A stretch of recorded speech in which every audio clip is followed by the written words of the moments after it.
Panamá hizo historia y se metió dentro de las 8 mejores selecciones de la Copa América tras vencer a la selección de Bolivia, mientras que Estados Unidos no pudo con Uruguay y en su casa queda fuera del torneo.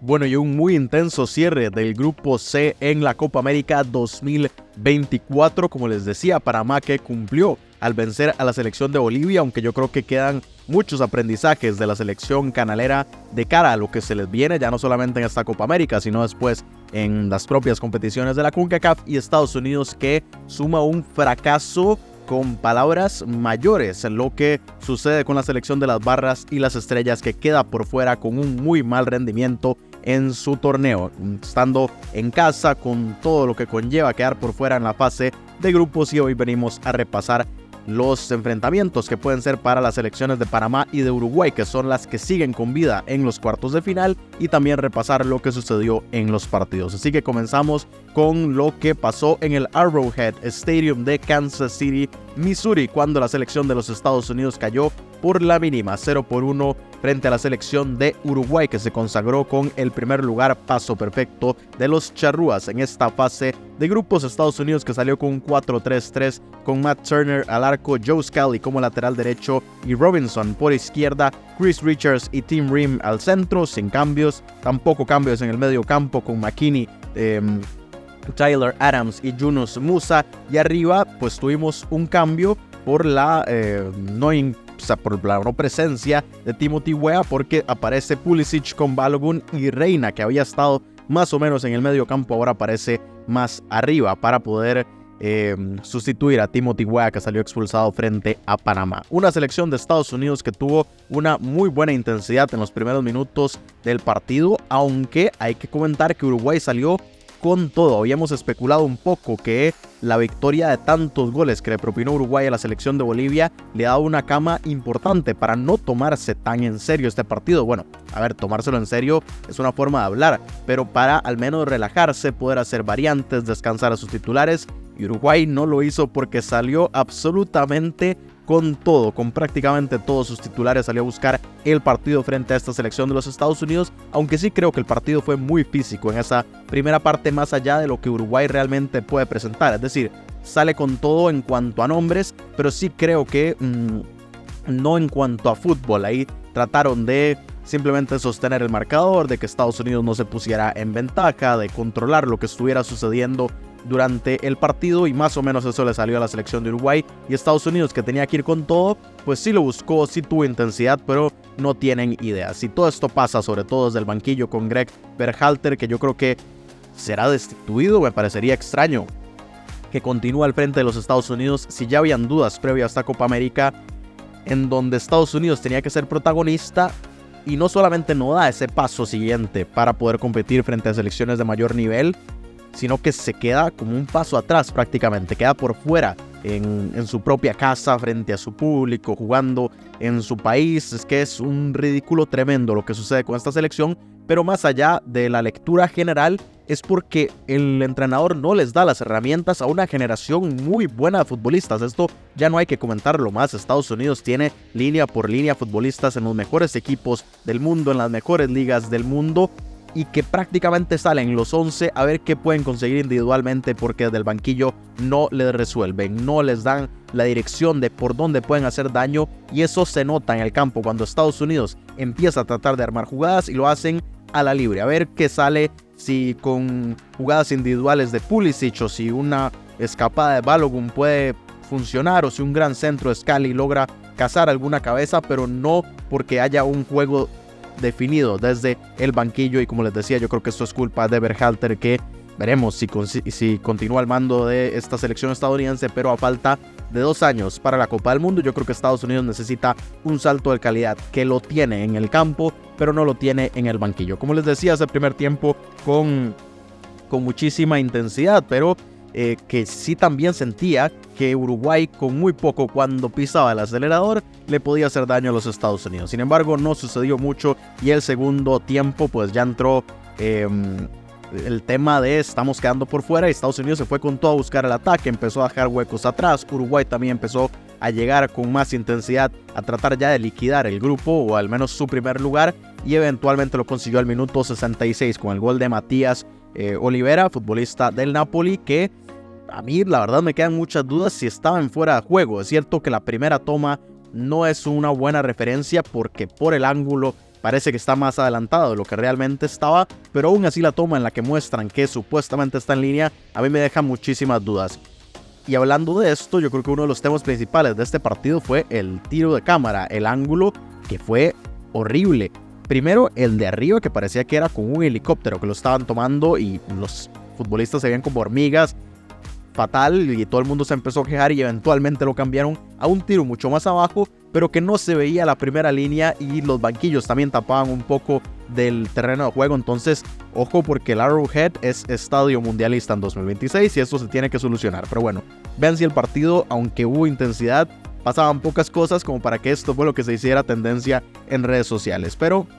al final, como les decía, no dominaba absolutamente nadie, pero ya Uruguay se ponía con ventaja y poco a poco se fueron consumiendo los minutos hasta que ya Estados Unidos pues estaba completamente fuera por lo que estaba sucediendo en el otro encuentro, que Panamá ya estaba consiguiendo ventaja. De hecho, Estados Unidos estuvo dentro un par de minutos cuando Bolivia empató, que ya lo vamos a comentar, pero Uruguay se puso en ventaja 2-3 minutos después y ya con eso se liquidó el grupo y no volvió a tener cambios en cuanto a las posiciones, y la esperanza de la selección de Greg Berhalter fue muriendo poco a poco hasta que ya finalizó y perdieron con este 0-1. Comentamos entonces lo que sucedió, pero en Orlando, Florida, en el Inter & Co Stadium, cuando Bolivia cayó 1-3 frente a la selección centroamericana de Panamá. Goles de José Fajardo, de Eduardo Guerrero y de César Yanis ya en el cierre del partido, mientras que Bolivia le pegó un susto a los canaleros al minuto 69 con el empate momentáneo de Bruno Miranda. Panamá, que salió con un 5-4-1 con Mosquera al arco,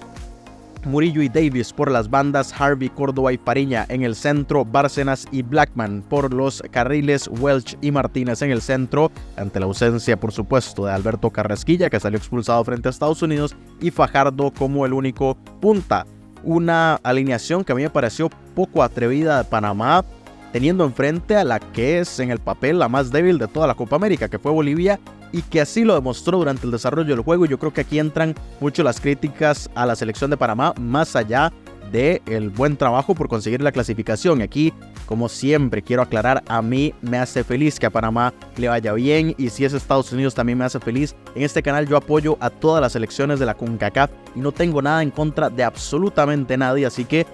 todo lo que vengo a decir aquí es simplemente porque es lo que pienso, porque es el análisis, más allá de que crean que es porque tenga algo en contra. Entonces, quitando eso de lado, y que sé que igual muchos ni me van a poner atención en ese detalle, sí creo que a Panamá le quedan muchos aprendizajes porque por momentos se vio bastante mal. Bolivia con poco le generaba muchísimo peligro a Panamá, e incluso había muchas ocasiones en que la propia defensa y el arquero de Panamá le creaban el peligro a los bolivianos, es decir, con equivocaciones muy tontas, la verdad, generaban peligro en favor de Bolivia, que dichosamente no era otra selección porque lo hubiera aprovechado. Bolivia no lo hizo y pues Panamá se terminó salvando en más de una ocasión en que su defensa realmente hacía aguas.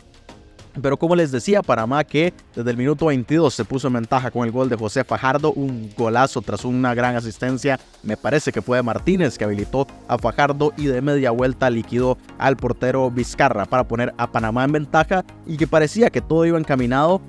pues bastante bien para la selección canalera, a pesar de que no había iniciado bien el partido. No había tenido tanto control o tantas ocasiones claras, pero Panamá se ponía en ventaja y todo se le estaba dando con el empate que también tenía momentáneo Estados Unidos. Se van al medio tiempo y en la segunda parte Panamá empieza muchísimo mejor. A Bolivia le empezó ya a costar, no veía por dónde hacerle daño a Panamá. Y sin embargo, con este contexto contrario al de la primera parte, llega el empate de Bolivia. Un susto que se lleva Panamá, pero como les digo, 2 minutos después se corrige todo con el gol de la selección de Uruguay, pero que a Panamá aquí era la crítica enorme. Estaba empatando con Bolivia que no presentaba absolutamente nada, que las ocasiones que había tenido habían sido por propios errores de Panamá más que mérito de la selección boliviana, y Panamá se estaba muriendo de nada en ese momento. Dichosamente 10 minutos después de que se igualó el partido llegó el gol de Guerrero, un gran centro de Eric Davis a la cabeza de Guerrero que de gran manera se tira a palomita y pone el 2-1, que ya tranquilizaba bastante a Panamá, porque Estados Unidos perdiendo, Panamá ganando, ya era prácticamente imposible que se quedaran por fuera. Y después César Yanis, que con muy poco, porque acababa de entrar, necesitó poquísimo tiempo para poner un golazo y ya liquidar el partido. Pero como les digo, a Panamá sí le queda aprendizaje, que tiene que mejorar en defensa, que tiene que también atreverse un poco más cuando el rival se lo permite, porque hoy Bolivia dejó muchos espacios, dejó muchos errores, le permitió a Panamá jugar mucho más de lo que los canaleros lo hicieron. Entonces yo creo que todo esto queda de cara a futuras competiciones, ya no hablando de esta Copa América, sino como decía al inicio del video, de cara a la Liga de Naciones, de cara a la próxima Copa Oro y sobre todo también de cara a sentenciar las eliminatorias de la CONCACAF, en donde Panamá es amplia favorita a quedarse con uno de los cupos de clasificación, pero sí tiene también que mejorar muchas de estas cosas. Pero con esto terminaban los dos partidos, el de Panamá que terminó 5 o 6 minutos antes que el de Estados Unidos, y todavía había esperanza para la selección de las barras y las estrellas, que sí le daba vuelta, podía clasificarse, porque Panamá necesitaba al menos 3 de ventaja por si Estados Unidos anotaba un gol, pero bueno, al final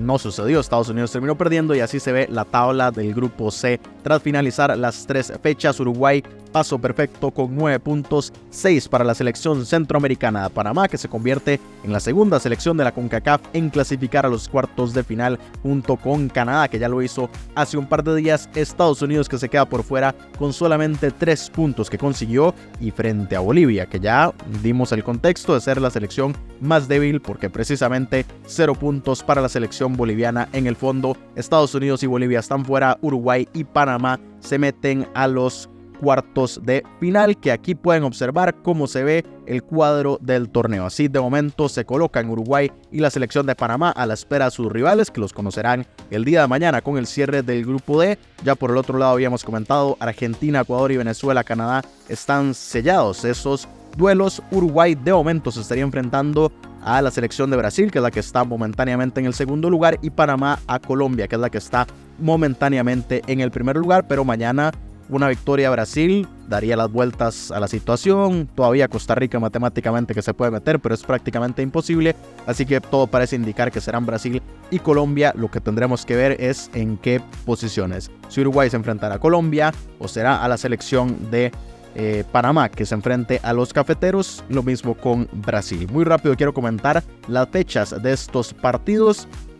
El que tendrá Panamá será este sábado 6 de julio a las 4 de la tarde, hora centroamericana. En Panamá es una hora más, en el State Farm Stadium de Glendale, Arizona, cuando, como les digo, se enfrenta ya sea a Colombia o a la selección de Brasil. Mientras que Uruguay será el mismo sábado 6 de julio, pero a las 7 de la noche en el Allegiant Stadium de Paradise, Las Vegas, cuando se enfrente a su rival, dependiendo de quién sea, pero Uruguay 100% estará en ese segundo partido del día sábado, mientras que, como ya les habíamos comentado, para repasar muy rápido, el jueves será el partido de Argentina, Ecuador, y el viernes será el partido de Venezuela frente a la selección de Canadá, ambos a las 7 de la noche, hora centroamericana y también hora de México. Y muy rápido nada más les comento los partidos que quedan del grupo D el día de mañana. Bueno, el que nos interesa, Costa Rica frente a la selección de Paraguay, mañana martes 2 de julio en el Q2 Stadium de Austin, Texas, a las 7 de la noche, en simultáneo también del otro duelo entre las selecciones de Colombia y de Brasil, para ya definir el último de los grupos y cerrar esta primera ronda y conocer a las 8 mejores selecciones de esta Copa América, en donde, como les decía, de momento hay 2 selecciones de la CONCACAF, Canadá y Panamá, y parece que ya no habrá más, porque la esperanza es que se una Costa Rica, y como ya decía, es prácticamente imposible, por no decir que completamente imposible. Pero así se cierra entonces el grupo C. Ya tenemos el A, B y el C completamente listos.